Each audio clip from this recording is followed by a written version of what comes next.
Bom dia, prezados irmãos, queridos amigos, irmãos em Cristo Jesus.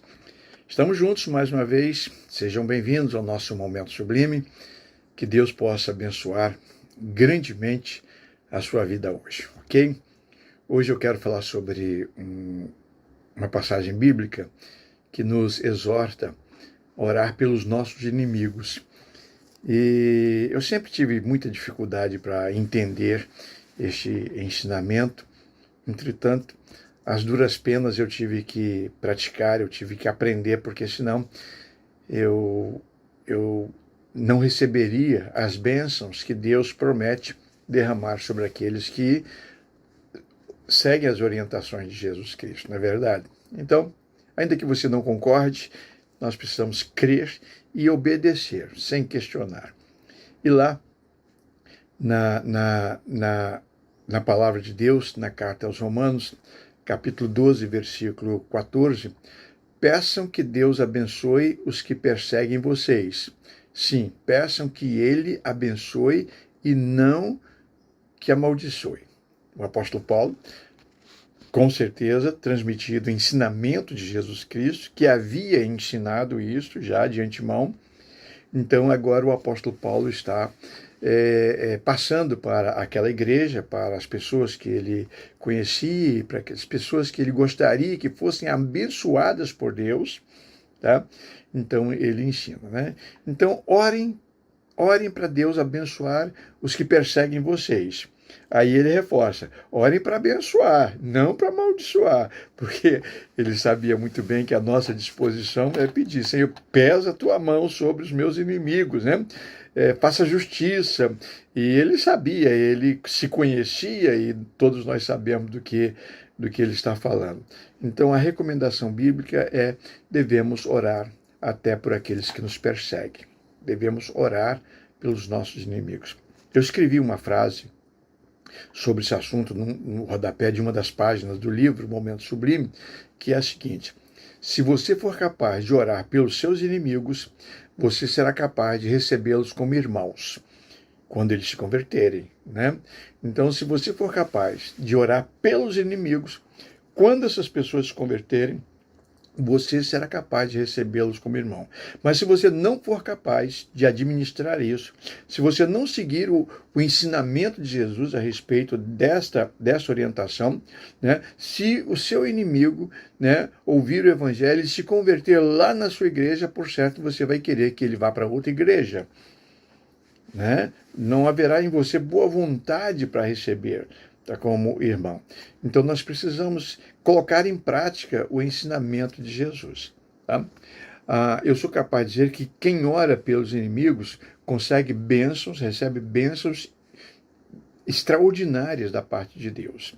Deus abençoa as pessoas que são capazes de orar pelos seus inimigos. E a própria Bíblia mostra que isso é capaz, isso é possível.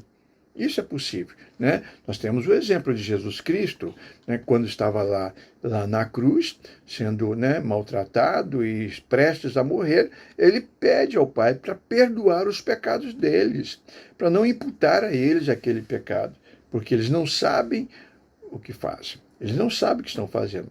Aí você diria, mas Jesus Cristo, tudo bem, ele está acima da média, né?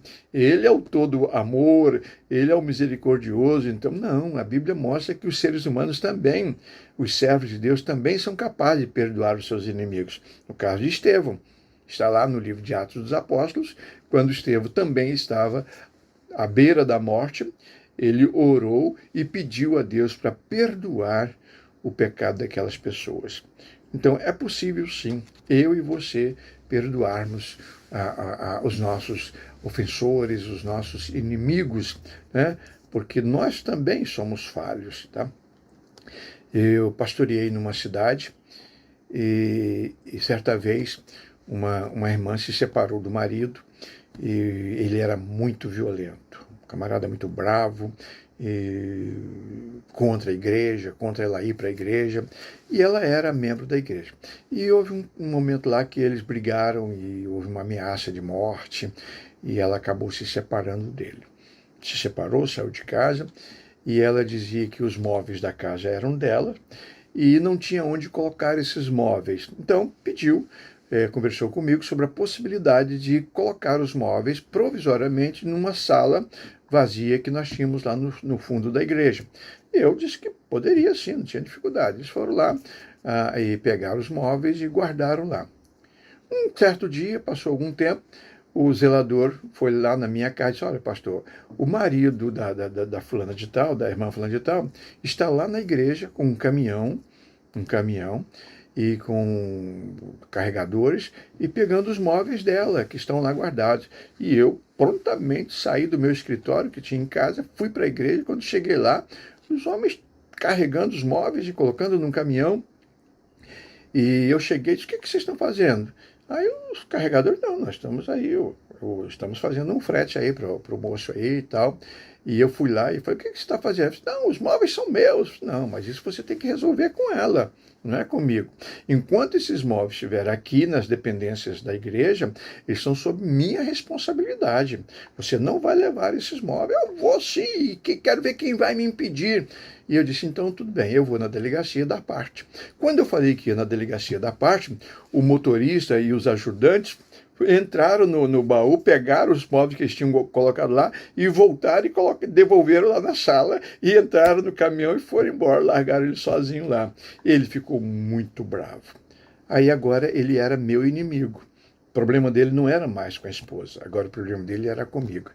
Meus irmãos, vocês não imaginam o quanto esse camarada me perseguiu. Ele encontrava comigo em qualquer lugar.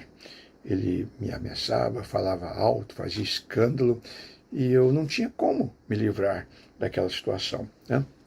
Um dia eu estava em casa e escutei lá alguém batendo no portão, muito bruscamente, e eu fui lá atender, era ele. E eu morava numa rua sem saída, numa avenida, e tinha uma ruazinha sem saída. Era a última casa, lugar silencioso.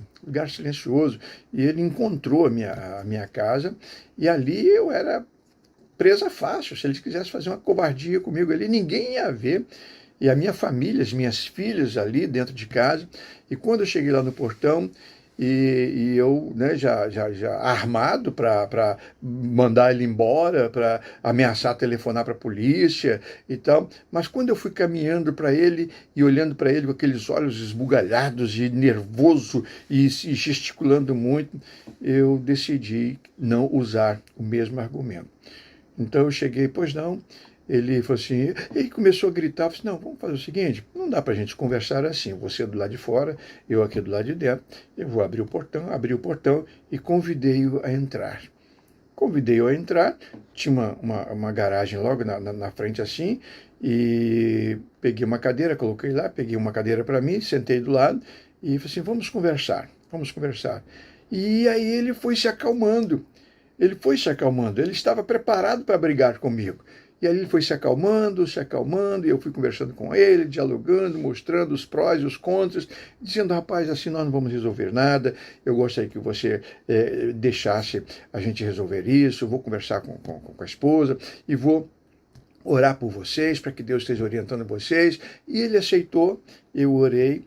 Pronto, acabou. Nunca mais ele me procurou, nunca mais ele me perseguiu, nunca mais ele levantou a voz, continuou morando na mesma cidade e não era mais o meu inimigo. Então a palavra de Deus diz, né, que a resposta branda aplaca o furor. Então nós devemos orar pelos nossos inimigos e orar com eles, se necessário. E o resultado vem de Deus. Pense nisso. É preciso que você ore por alguém que esteja te prejudicando? Ore, porque Deus vai te dar uma grande vitória. Querido Pai, obrigado por tua graça e misericórdia. Obrigado porque o Senhor nos abençoa tanto e nos dá capacidade para perdoar os nossos inimigos, até orar por eles. Ajuda-nos a colocar isso em prática. Em nome de Jesus. Amém. Amém, amados? Tenhamos todos um bom dia.